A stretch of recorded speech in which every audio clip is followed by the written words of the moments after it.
We're going live. I think we are live.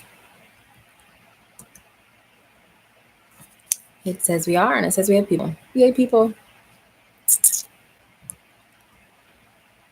I just checking my devices, all the things going on right now.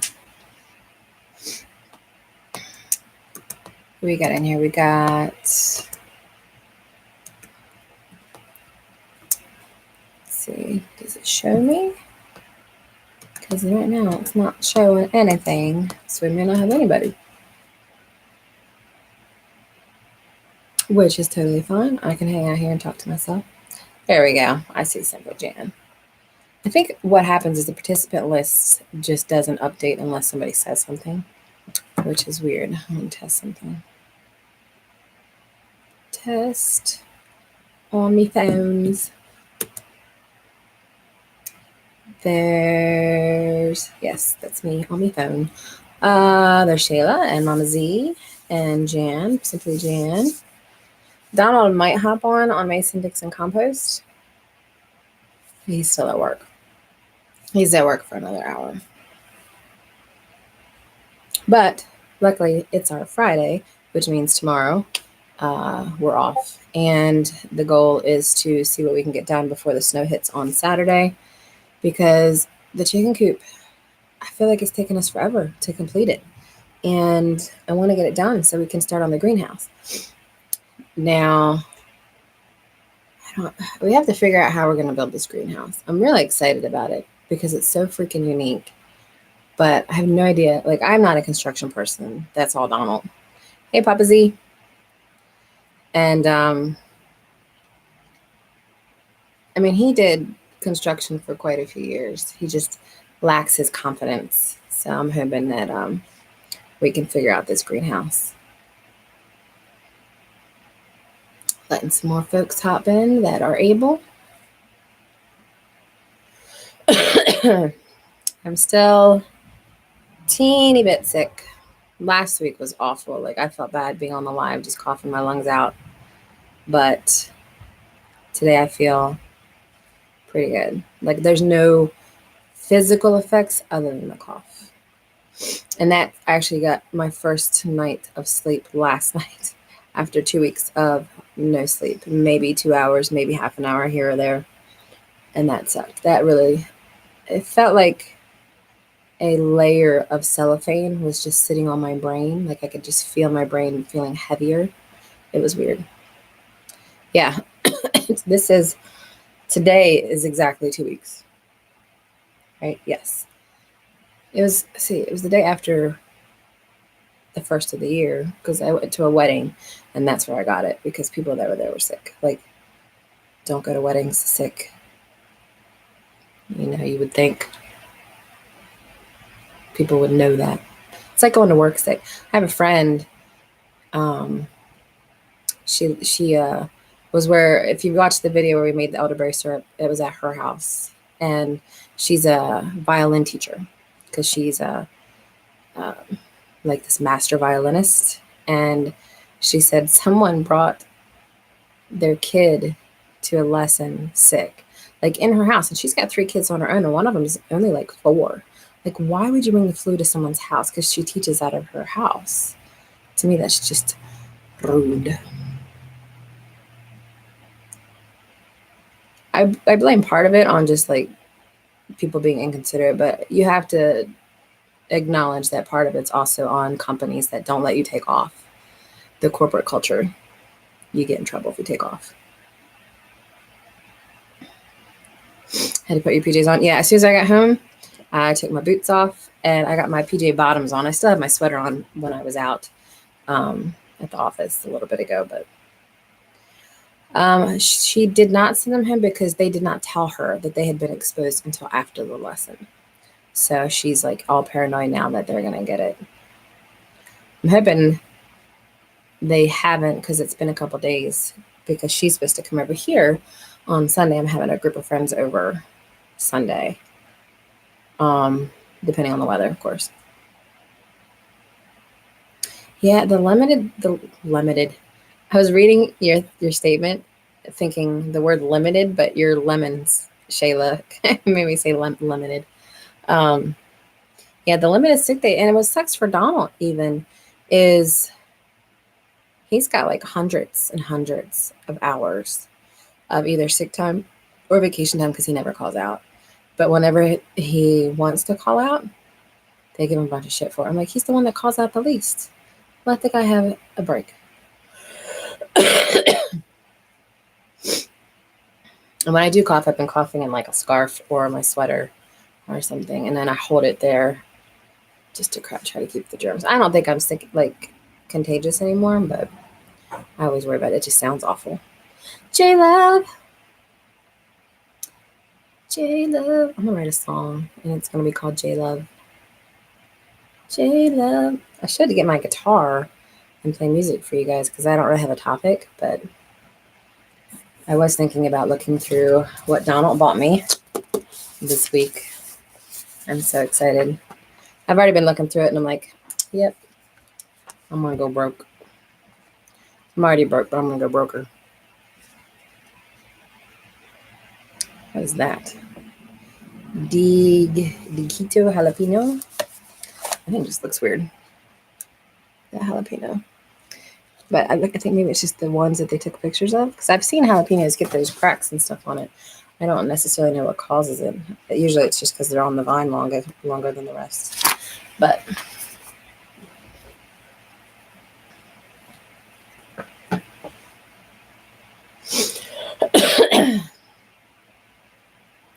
so who has plans for this weekend? And who's getting snow? Because I'm getting snow Saturday. I actually don't mind the snow. I just don't like driving in it. Scarring. Yeah, that could be. Maybe that's what that version is like. It's just prone to the scarring. I mean, I'll still eat it. Food's food. But man, I've already looked through this and I'm just like, they have a wasabi radish. It's like this green radish. I probably will not get it because Donald is not, and we make fun of him for this because he's from Texas and Texans usually can handle heat, like spicy food. Not Donald. He does not like spicy food. I like way more spicy food than he does.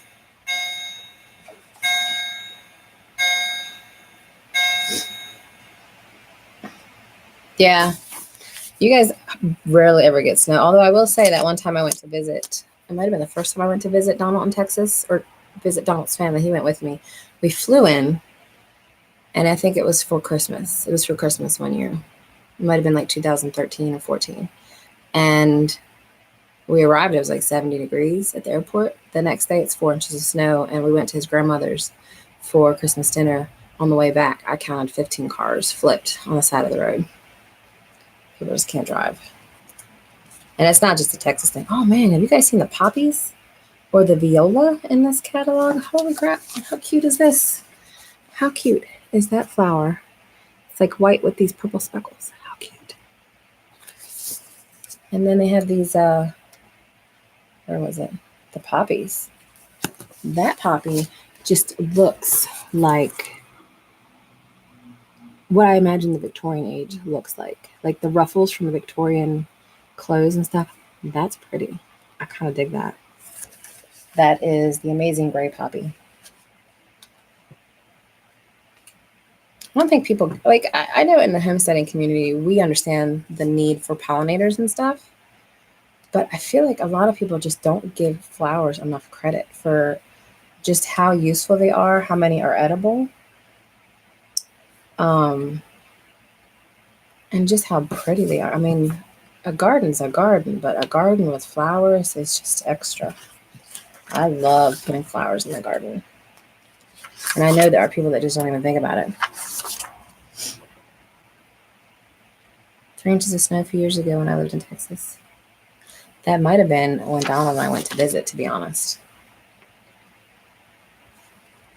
I'm wondering.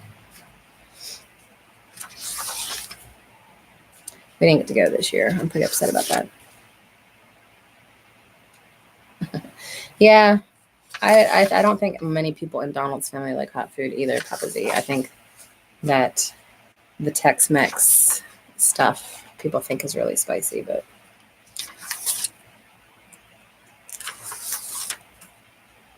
I just got, yeah. And that's the other thing, like,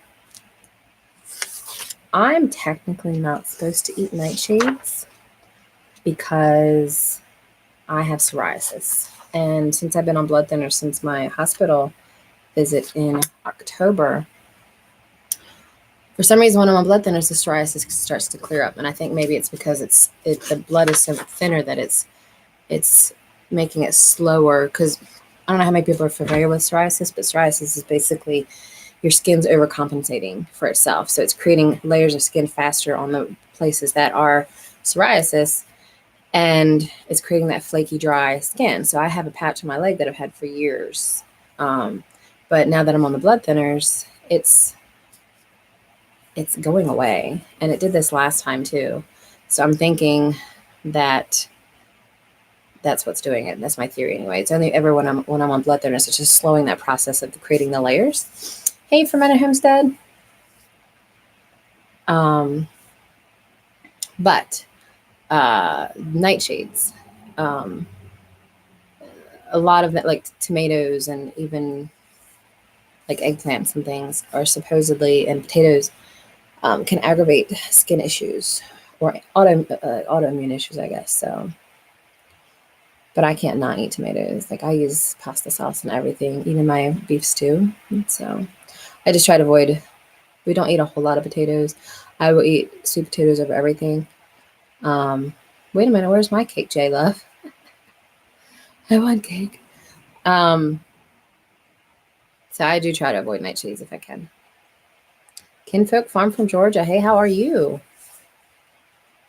You can't have dairy, can't have raw greens because of your lactose intolerance and thyroid. Yeah, that's rough. I love greens. I love dairy. I have eaten non-dairy before, like Donald and I have done the paleo diet, which is no dairy. But I love raw milk so much and cheese, so it's hard.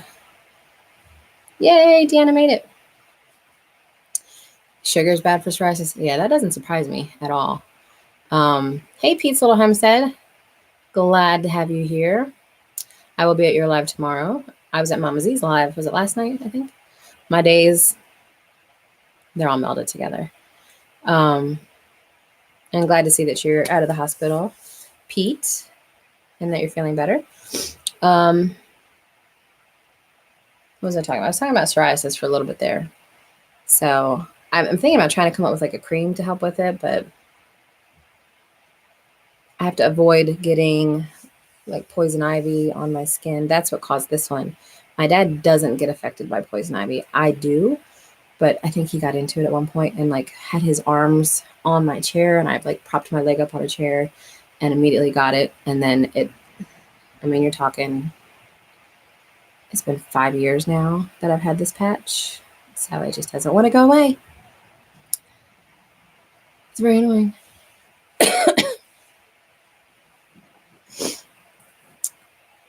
I haven't seen Donald in yet, but he could be busy working. Usually he'll be in as Mason Dixon Compost harassing me, of course. I think our plans for this weekend are technically tomorrow is just a free day to do what we want. The goal is to try to finish that chicken coop, because good news for me, my client messaged me today and said, hey, I've got another like 20 or 30 windows for you to pick up. So we're going to go pick them up tomorrow. And that'll bring us to, right now we have 50 windows. We want 100. So we're getting close. I think we will have the rest of them by the end of the month, which I'm excited about. Which then we have to come up with a plan. What the heck's the plan? How the hell you build a greenhouse out of old windows? I have no idea. We're going to figure it out though. I'm so excited. It may end up being like half greenhouse, half she shed. Although I do want a she shed separately too, just as a space. I'm actually thinking about buying at some point a she shed. Let me see if I can find a picture really quick of the one I want. And moving my office to the house here, because it would save me like $3,600 a year to not have to rent that space downtown. But if I can't, I can't. But this is the one I want. And I want to say this one's like $5,000 though. So let me show you pictures. How you guys can see this. So this is the outside. It's kind of, let me get an angle here where you guys can see it. So it's kind of like a sunroom. Well, can you guys see the inside of that? Not really. I should prepare this kind of stuff ahead of time.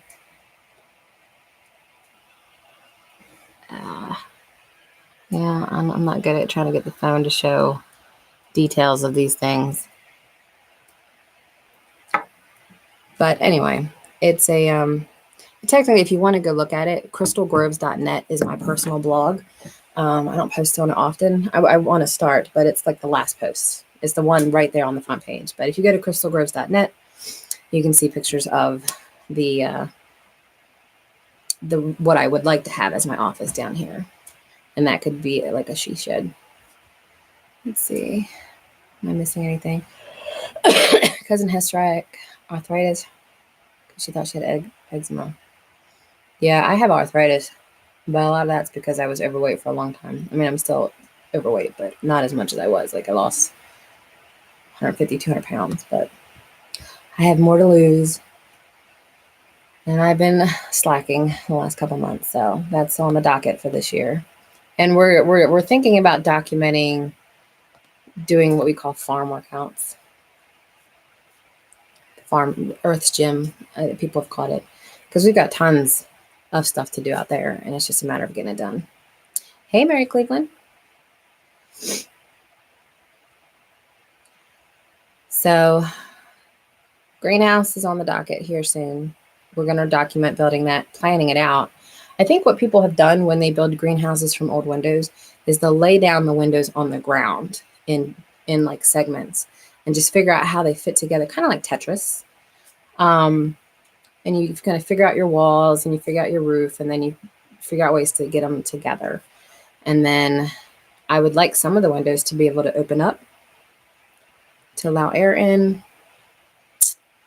And then of course, making sure it's airtight when you want it to be, but with the ability to have, yeah, I'm pretty excited about the greenhouse idea. And I think I showed in one of the lives, the inspiration for it. And I'll see if I can show it again real quick of what we're trying to do. But I'm like, it's weird how excited I am about this. Probably more than I should be. Because it's just, this is kind of like what we're thinking. If I can get it to show something like that. But technically more eclectic. That's kind of very organized. Ours isn't going to be that organized.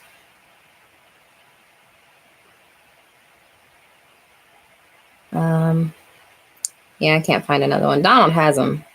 He's pinned them. We're addicted to Pinterest.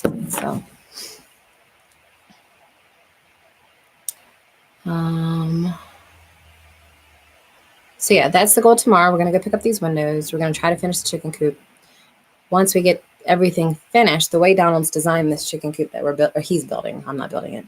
I'm watching, I'm supervising, is it's modular. So if you need to fix a wall, you can take a wall off. And the reason that we built it this way is because we did build Justin Rhodes' chicken tractor, which worked great, and I loved it.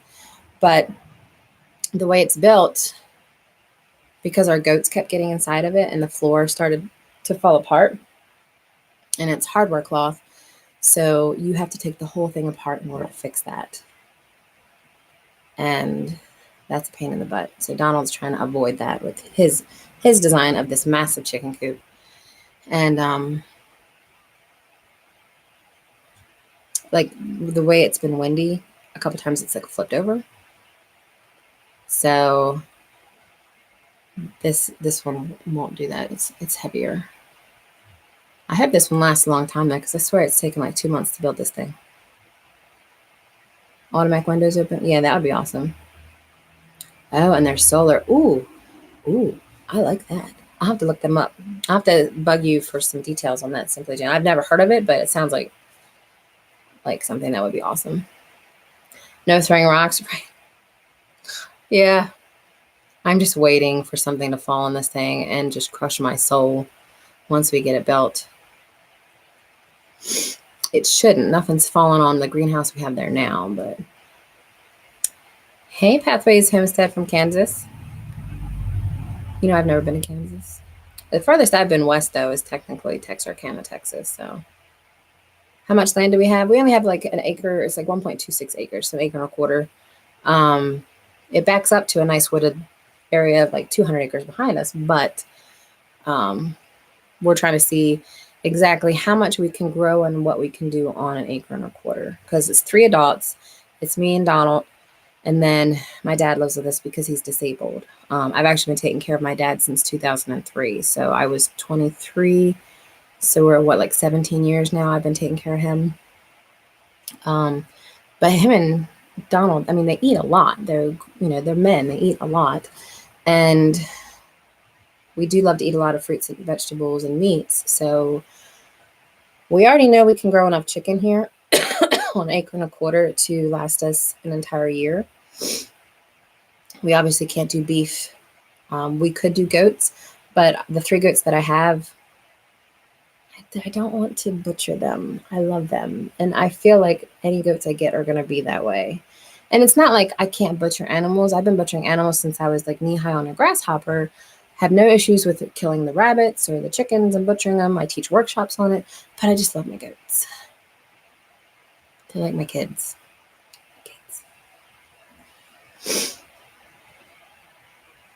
Yeah, I'll have to check that out. That would be awesome. I'll check out Justin Rood's video. Yeah, I'm hoping this is plenty of land. The thing is making sure we can get enough food, vegetable-wise, grown. There are certain things that I do not have any luck growing. Brussels sprouts being one of them. I love Brussels sprouts. I can take Brussels sprouts and avocado oil and salt and pepper and roast them. And like, I've literally came home and that was my treat.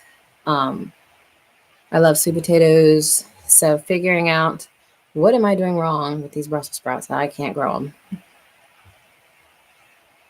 Check out growing quail. So easy and super fast turnaround from eating eggs. Yeah, I wouldn't mind trying. I had quail for a little while just as pets, just to experiment with them, but something got them.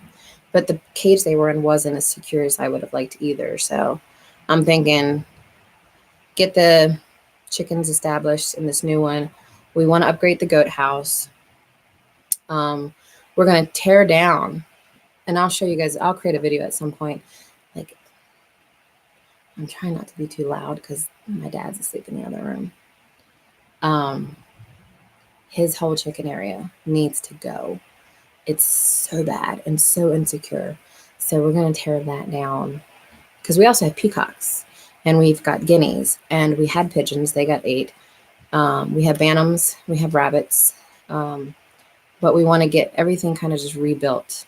And I would love to have an area for quail. And I think we would have plenty of room for quail. It's just, I've actually never butchered quail.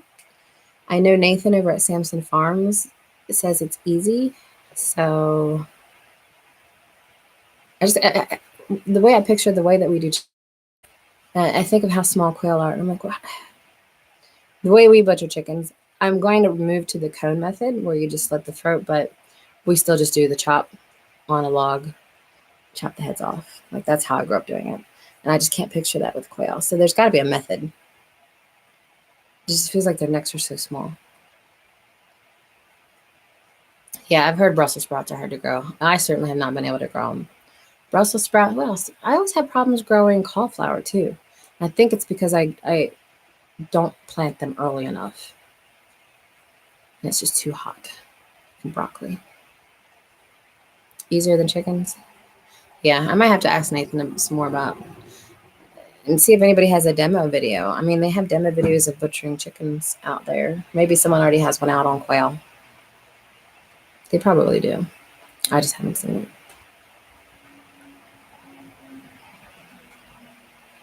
Would you butcher quail with a steak knife? Quail seem like so much effort for so small return. Yeah. Try growing the mini type cauliflowers. They don't take so long to grow. That might be a good idea. I could try that. I wonder if they have them in here. The catalog. I've only had this a couple of days, so I haven't been able to look through everything yet. But yeah, if they have them in here or somewhere, I can look at that. I do decent with squashes, but I don't know. We struggled with certain things last year. None of my squashes grew. My melons grew. Tomatoes did great.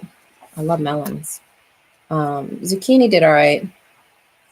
I think we have an issue with, and I think I talked about this in one of our videos, where our raised beds are did really well. And then we had a flat part that used to house chickens like a year prior.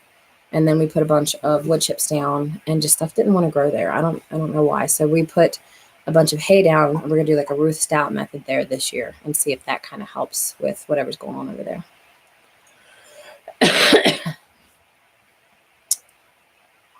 Holy, hello. Here we got Stivers. Hello, hello. I was totally, was it last night I was on your live or the night before? I don't know. I'm on you guys live. I just never remember what day. I don't even know what the day is. Today's Thursday, right? Yeah. So they're trying to convince me to raise some quail, which I definitely want to do. And Nathan over at Samson Farms, he like puts his quail eggs and like ferments it or something in a saltwater brine. And then he just pops them like candy. And I'm like, that's pretty brilliant because I love eating eggs or hard-boiled eggs. And then I just put like salt on them or something. And if you can just already have them salted and just pop them like candy, I feel like that would be a time saver. I wonder if quail eggs are hard to, I can't even think of the word, hard to peel like regular eggs are when they're too fresh. If anybody has tips on peeling fresh eggs, let me know. I've tried all kinds of different things and I still butcher them. Not like I'm that worried about it because I'm just going to eat it anyway. But TNS Dogs and Dragonflies Farm, hello. I wouldn't mind trying to cook with quail eggs too. And they seem like they lay faster than like more often than regular chickens. And I love the way that they whistle or whatever it is that they do when I had them. So I think I will have to try to get those again. The first goal was to get bees this year, but we might not actually be able to do that now because one, budget's really tight right now. The bee class we wanted to attend was this month. I think we might have missed it. So they say you should get bees in the spring. So we'll see how the budget goes, but I still got to do a class to know what I'm doing. Hey, in your yard from Australia. You got the quail bug after HOA. You know, I didn't see any quails at HOA this year. We were there. I saw the rabbit guy. We actually bought one of the carbon knives from him. I bought 2 elderberry plants from the elderberry guy, the River Hill elderberry place. Quail eggs will be cumbersome with a bigger family. Yeah, and that's well, we're not, would you consider it a big family if it's me, my dad, and my husband? For those of you that have not, or like new to our thing, our channel or whatever, my dad lives with us because he's disabled. So I've been taking care of him since 2003, but it works really well because he can, he watches the dog when I'm at the office and Donald's at work, and he'll like mow the lawn, and we try to make sure he has chores to do. I'm trying not to talk too loud because he's in the other room. Now he's sleeping, but you know, I always worry, you know, that he's going to get bored. So I try to make sure he has things to do on the farm to make him feel useful. And I think that's important as people get older for that kind of stuff. Steam quail eggs for 3 minutes and then ice bath for 15. Oh, steaming. Do Instapot steam? Can you do that in an Instapot? Because I have one of those. I don't have a regular steamer. Put eggs and some sausage and cook. Ooh, that sounds good. It's like a Scotch egg. Am I missing anything else? I could be. There's a lot of text scrolling. 8 weeks they start laying. Wow. How much do they weigh? Huh. So it sounds like quail are like the super chicken, like chicken on steroids, but just really small, condensed super chicken.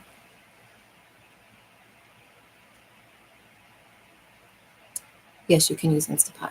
Ooh. Yes, keeping Dad busy is very important to me. And we've tried to start literally right before Donald switched to the evening shift. We were trying to have Sunday nights be like family game night, and we would have like a family meeting, go over the goals of what we're planning to do. We sat down with Dad and figured out what he wanted us to plant for him, because he's not doing a garden this year, but I still want him to feel like he's part of the garden process. And I think it's just because it's harder for him to bend over and do all the things. But if we still plant stuff he likes and he's part of that decision-making process, I feel like that's important. So we did have that. And then like the next day, Donald's like, oh, well, my boss just told me I'm switching the evening shift. So there went our Sunday game nights. We might try to switch it to Saturdays. We'll see. I still have a little bit of a cough left, so I apologize if I cough on the live again.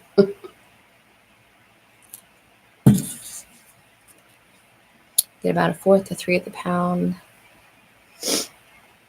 Yeah, I feel like quail would be, like we do a chicken a week, usually. Like I'll roast the chicken. Sometimes in the Instapot, sometimes in that method, if you saw my video about how to roast a turkey from frozen in like 3.5 to 4 hours, I do that method a lot with our chickens too. And we try to do 1 to 2 chickens a week. That's what I intend to raise. We still have chickens left over from when we butchered in August. So I can make 2 to 3 meals out of 1 chicken. And then, of course, use the carcass to make broth. And then the broth I use. And I used broth today from Thanksgiving. I made a big pot of chili. So the goal is to be able to go through 2 chickens a week, raise enough for that, which should be easy. I mean, that's like, 104 chickens. I think we can do that. No problem here. And we usually get the Red Rangers.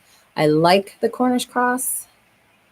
The taste is not different to me, but I don't like watching the Cornish cross not be able to move when they get to that point where they can't walk anymore. I know one time we had them here and it was so muddy out, and the one was just laying in the mud and couldn't move and couldn't get up, and I had to crawl in there knee deep in poop, muddy poop, and get it out so it could be dry and happy. And I decided that at that point I don't like the Cornish cross for that reason. So the Red Rangers is what we get, and we've gotten them for a couple years now, and I love them. I actually have, if you saw the video that I put out on Tuesday, the one high stepper that has got the bumblefoot, I think she's a Red Ranger. We're not sure. Those are the ones that were kind of given to us, because for some reason, people that don't want their animals anymore, they come to us and see if we want them. And I'm like, sure, we'll take them. We'll give them a home. We have, I'm going to show you guys something real quick. You can see Court kind of laying on Dad's chair there. But right next to him is a turkey head. Where am I pointing here? There we go. Right there is a turkey head. I'm one of the few people I know that has a stuffed turkey in their living room. And that turkey has a story because his name's Charlie, and he was at a local fruit market for like a petting zoo that they were doing, and they decided they weren't going to have the petting zoo anymore, so they wanted to get rid of this turkey.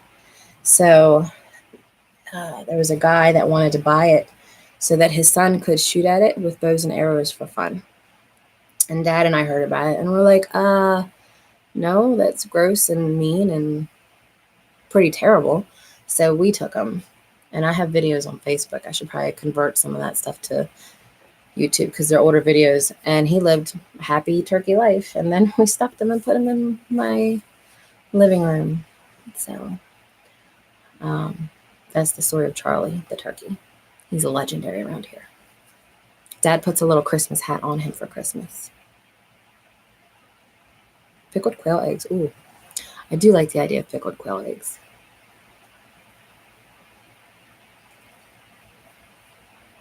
I forget where I was going with that story, though. I guess just the whole... We actually had cops stop by here. I think it was last year, the year before. There were some hogs loose out on the highway. And they came by because I guess they know about us. We're apparently known to the local law enforcement around here. And they're like, dude, you guys lose any hogs? And we're like, no. And they're like, well, there's some hogs running around on the highway that we got to either dispose of or find a place for. Do you want them? And I wish to God we had fencing for hogs, because I would have taken them. Free hogs that the police give you? I mean, I'll take it. So they had to go, I think they had to shoot them. And that tugs at me a little bit, because I can butcher animals, but I'm still very emotionally connected to animals. Like, they're your pets, you know. People like, I understand the difference between, you know, animals that are meat, but you still care for them and you want to give them a good life and stuff like that. So I feel like I'm talking your all's ear off, but I guess that's the point, right?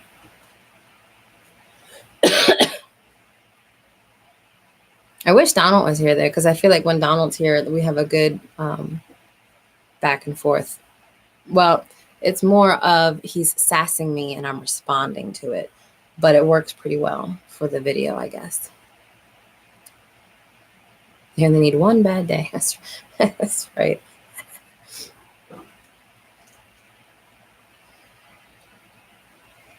Yes, and I think it's good to be connected to our food. It amazes me, and I think Mama Z, like some of us are in a Marco group where we just chat, video chat all day long. Like even at the office and in the bathroom, we're chatting at each other. But we were having a conversation about how it feels like it's just an inch of space before our food system hits some sort of big catastrophe and goes down. And I was mentioning, and I don't know if it was last week's live or it might have been 2 lives ago, there's, if you have Netflix, there's a documentary called Sustainable, and it's absolutely phenomenal, but it talks about building sustainable communities with your local farms and stuff. And they talk about the food system there, and it's really inspiring. So some of us are creating a Take Back Our Food campaign, which I'm really excited about. I'll actually be designing the website for it and putting that together. And I'd like to get the homesteading community involved in that. So there will be more announcements about that as it comes up, but I'm pretty excited about the idea of food education. And one of the things Donald wants to do with our property here, even though we only have 1.25 acres, is, you know, we have all these different garden sections. So we're going to have one that's a hugelkultur section, one that's food forest, one that's roof stout, one that's raised bed, one that's traditional, one that's double dig, like all these different sections is to create an educational venue for people to come and learn about these different gardening methods and learn about the things that you can grow and the heirloom seeds that you can buy and why it's good to buy heirloom seeds and to continue the process. And not that there's certain hybrids and things that aren't, you know, good, but, you know, just general food education and gardening education.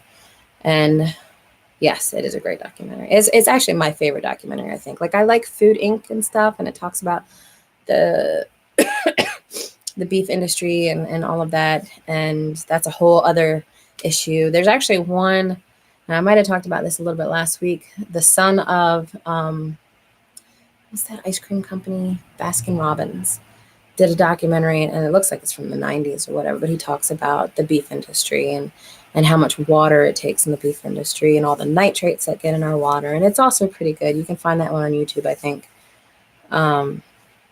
It's just all this big web, and we're just waiting for that snip to come through and destroy it. I mean, I think it's why it's important for what it is that we do as homesteaders to continue doing it and to be on YouTube and talk about it and educate people. I feel like I'm on my little rant here, so I apologize. But I feel like you guys get it, right? You guys understand. And the lost art of fermenting. I mean, who ferments anymore? Nobody. I never fermented growing up. And it's so crucial, not only for our health, but for understanding how to preserve foods, like, and the chemistry behind food. Like, I'm going to say something, Court, and you distracted me. My dog's so cute. Oh, there's a channel out there. I'm trying to remember what it's called. It starts with a T. It's this really cool channel on YouTube, and I will try to. No, I have to look it up for you guys. I'm sorry. They go back to like 1700s or something style lore. And he had an episode that talks about ways to preserve, how did they preserve eggs back in the 1700s or something. And I thought it was fun. He has all kinds of videos about this kind of stuff, but let me see if I can find my subscriptions. If I can't, I'll see if I can go find it later, but why can't I find it? It starts with a T, and I can't remember. Townsend's, there it is. Jeez. It's called Townsend's. They have 1.some million subscribers, but they're basically 18th century lifestyle channel, and they go through food stuff. So if you guys are into that kind of thing, check out, it's called Townsend's, but TOWNSENDS. If you've seen them, great. But if you haven't, check them out because they are a lot of fun. And I love 18th century everything, like the Victorian age. I'm a huge fan of Outlander and how historically accurate it is and all of that. So I'm actually trying to write a fiction novel based in the Victorian era. So a lot of people have seen that channel. So yeah, like them, I think I love that whole lore. And it's like those books I showed in that one live that have all those manuscripts of old herbal knowledge from like the 1500s and 1700s. I mean, that stuff, I feel like we need a resource of just all this old lore and how interesting that stuff is. Like, what was that herb we were talking about? It was borage. I was looking at one of these books, and borage is listed as an herb that makes men happy. And I'm like, what the heck does that even mean? But it's just the way they worded it. But it's an antidepressant. Who knew? They knew back in the 1500s, apparently.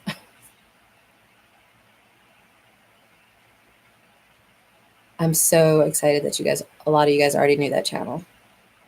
I know that you guys. Hey, Lighter Days Homestead. Seeing if I missed anybody else. Stringfield's in. What's up? Did I miss anybody else? I try not to miss anybody. Yeah, the happy herb. I'm always amazed that they knew this kind of stuff back then, though. Like, they had different ways of experimenting with that stuff back then. Like, how would you, if you think about it, in the 1500s or 1700s or whenever, how would you experiment to figure out what an herb did?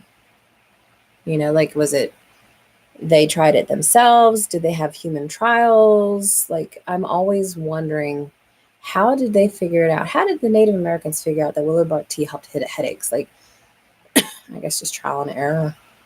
Could you imagine all the trial and error to figure some of this stuff out with how many herbs and stuff are out there? They gave it to people, and if they did not die, right? It's so bad, but it's so true. I feel like we should give a little bit of appreciation for all the people that died in the experiments to help us learn modern medicine. Because Lordy, it must have been a bunch of them. Dinner's ready. I'll have to go, but you have a good evening. Thank you for stopping by, TNS. I appreciate it. I do feel a lot better tonight. Obviously, I'm not coughing as much either as I get ready to cough. I finally got sleep last night, too. First time in 2 weeks that I've gotten more than 3 hours sleep. So I'm not so much a zombie, which is great.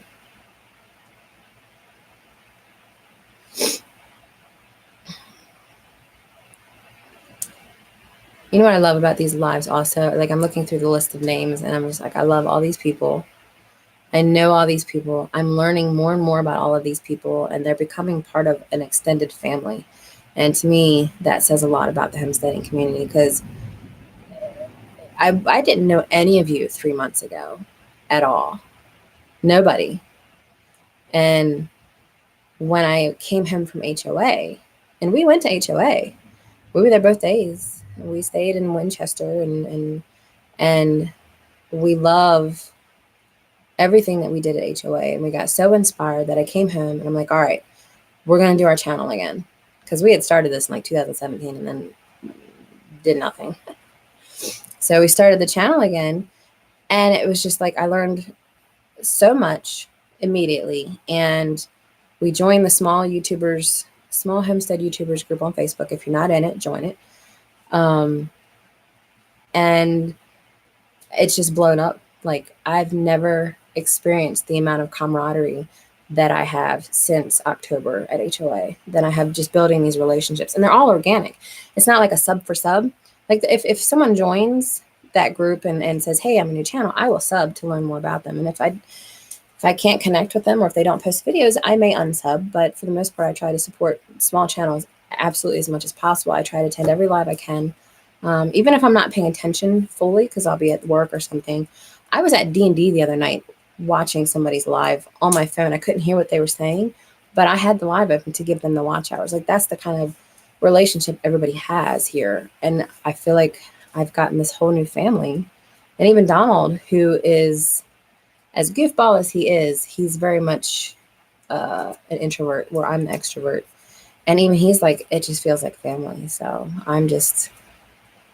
I don't know. It's hard to explain it, I guess, but it means a lot to me that I know so many people now in the homesteading community. And we're watching each other's lives through a window every day. And it builds that reciprocity of friendship. It's hard to explain, but you guys understand. Like Stringfield, like, when we watch your lives and we're watching YouTube back and forth, and it reminds me of me and Donald all the time. You guys are sassy to each other, and we're learning about your jobs and your children, and we learn about, you know, what you got going on for the weekend. I watched Mama Z's live, was it last night? And learning about what's going on with her and all the family changes that they've had to deal with recently. So yeah, Wallace. Hey, Wallace. I must have missed you earlier. Little Garden, Big Dreams. I think I said hi to you earlier. Even a lot of the big channels joined in the conversations. Yeah, like Stivers were in here earlier. And I've never talked with them personally, but I watched their videos. I watched their seed video last night, which is, they're just adorable in general. And they're so what I love is that they're so happy, or at least they seem like, you know, they just have this chipper personality. And I like that, because you can tell they're passionate about what they do. They're passionate about being a part of the community. And, you know, it's the same with everybody's channels. Everybody is loving what they do so much, and you can feel that in the videos. So I think they're the biggest channel I've ever had in a live. I can't think of any others, to be honest, that were like that are like that degree of succeed. Well, no, Two Families, I guess. Yeah, Two Families has been here before. And I love Sherry and Daryl. Sherry's in one of the marker groups that we chat in, and I love what they bring to the community. And everybody's just interested in sharing. We all want to learn from each other. And that, I think, is honestly what I love the most about it, is because we're all sharing knowledge. We're all preparing each other for not I don't want to say community collapse, not necessarily, although that is a big part of it, but we're just preparing each other for our goals of wanting to live independently, separate from the food system. Like, I talk to Jason on Marco all the time, and him having his big premiere and announcing that they're going to go completely separate from the food grid. Like, I want to support that. I want to be a part of that. I want to do that. I think us doing what we do here is what makes us all stronger individually. So, class clown. Yeah, I don't know if Donald was a class clown. We didn't know each other. We met, to be nerdy a little bit, Donald and I met on World of Warcraft. I was dating his best friend for like 7 years, and I didn't know it then, and you never do.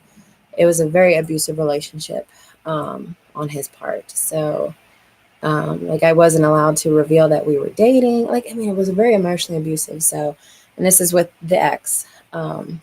So when we were playing World of Warcraft together, because it was a long distance relationship, you have what's called a guild. It's like your group of people, like your Marco of friends that you play with. And I got invited to it, not by my ex, because he didn't want me in it, because he didn't want me around his friends. But Donald was in it. So Donald and I started talking and became really good friends for like 2 years online. And then when the ex and I broke up, Donald came up for a visit in 2012 for like a week. We had a great time. We went horseback riding, went on adventures. He went with me to a job interview at NIH down in DC, and I got like not pulled out of the car, but I had a hunting knife on me and I didn't realize it. I forgot about it. And NIH is a government facility, so they had to search my car. But we had like adventures like that while he was up here, and we hit it off so well. He moved up here a month later, and we got engaged a year after that and married 2 years after that. So we met on a game, and now he's been up here for 8 years. Just to show you how nerdy we are. Am I missing anybody else? You have met Stringfield Ridge and the Stivers. Was watching on my TV. I kept forgetting to go back and comment. Yeah, I like watching the channels on my TV because it's bigger, and then I'll just be commenting, usually on my laptop, because I like that you can tag people.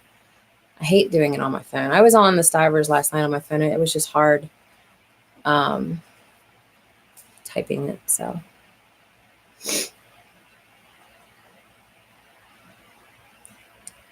Actually, the participant list isn't even showing for me right now.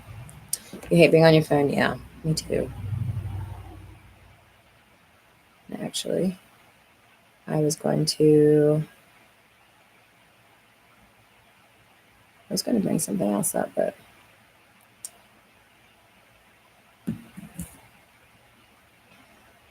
yeah, like I'm technically on my TV right now. This is, you can see me spinning you around. It's a little laggy, but yeah, I feel like YouTube needs to fix or at least update their mobile version of the live chat. Shindig. I want to go, but I have another festival 2 weeks after that I'm actually planning in Virginia. So it's more of a matter of money, and then do I want to stress myself out doing that right before this other festival?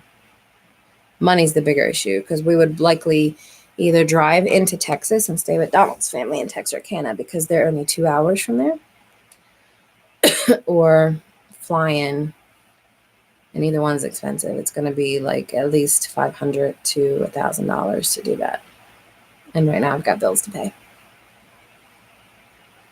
HOA we've already bought tickets for, and we've already reserved the hotel for. So we will be there.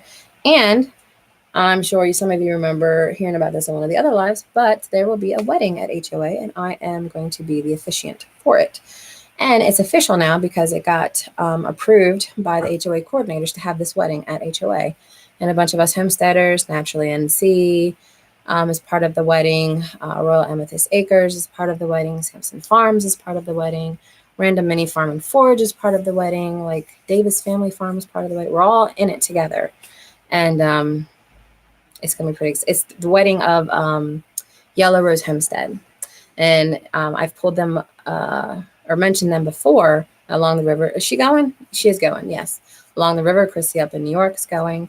Yellow Rose Homestead, they're the two that are truckers that, the husband drives during the day, the wife drives, or the husband, not yet, soon. He drives during the day, she drives at night, and they drive all over the country, saving money to buy a homestead in East Texas. So they've made it official. They are getting married. It will be at HOA this year. I will be officiating it, which I'm entirely excited and nervous about. So I don't know when it'll be at HOA, but we do have the permission. So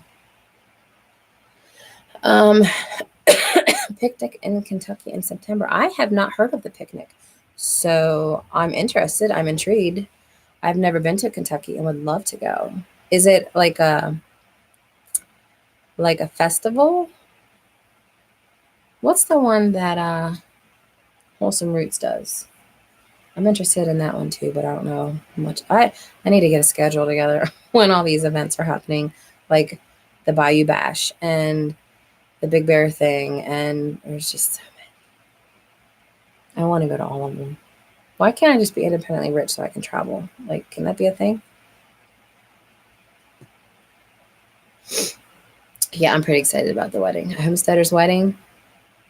And they're letting me have like free reign with the ceremony. So I get to write some pretty interesting liturgy, I think. I'm excited about that. I am an ordained priest, for those that may not be aware of that.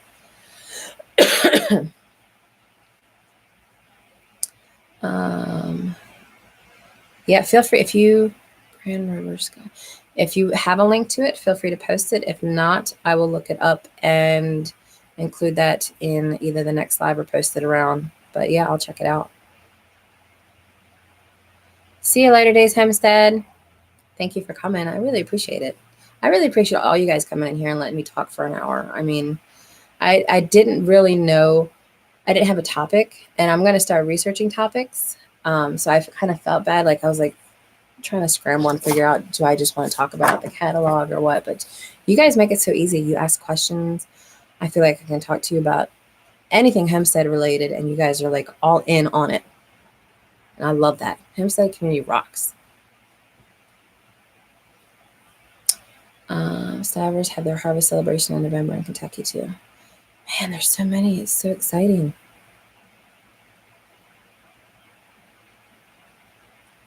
Yeah, my schedule is pretty flexible. I can work from anywhere and go anywhere.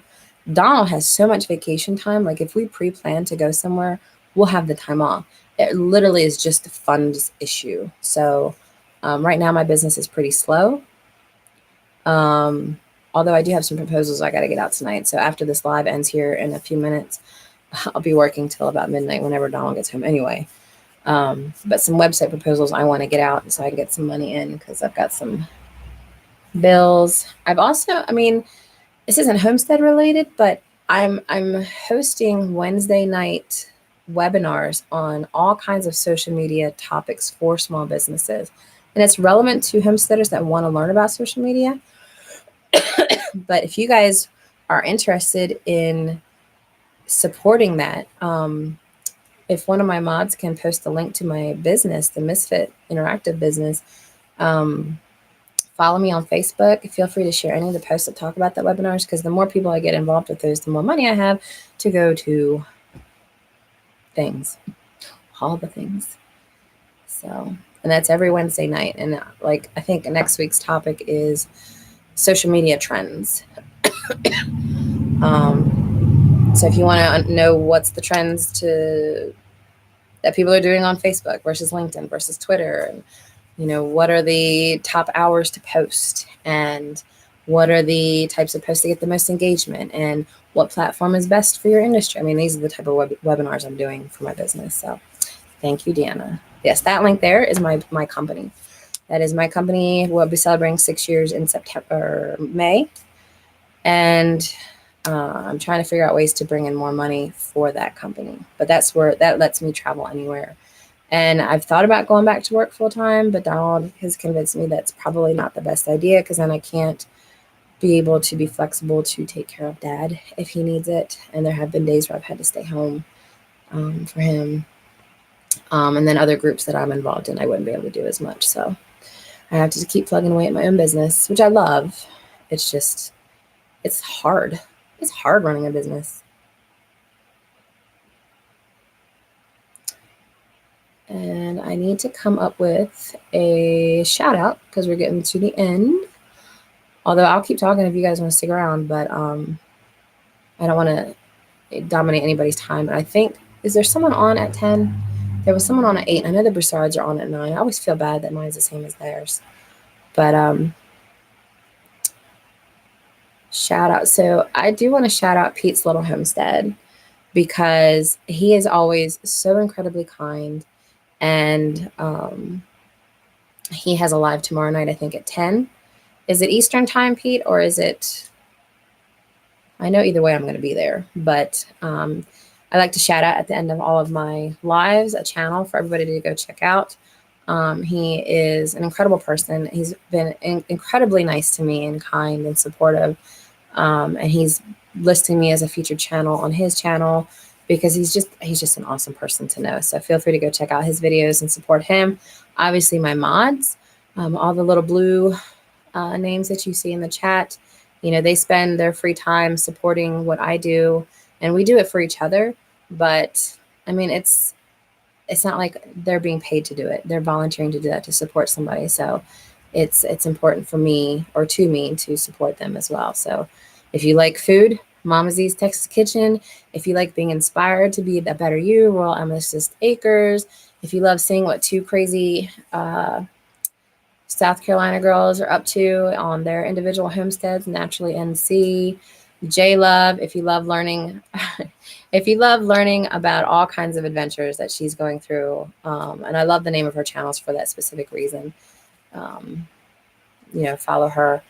Who else is on here right now? Papa Z, the other half of Mama Z. You know, obviously, love following them as a family. Who else? Am I missing anybody else as far as moderators that are on right now? I think that's it. But they all do such a great job.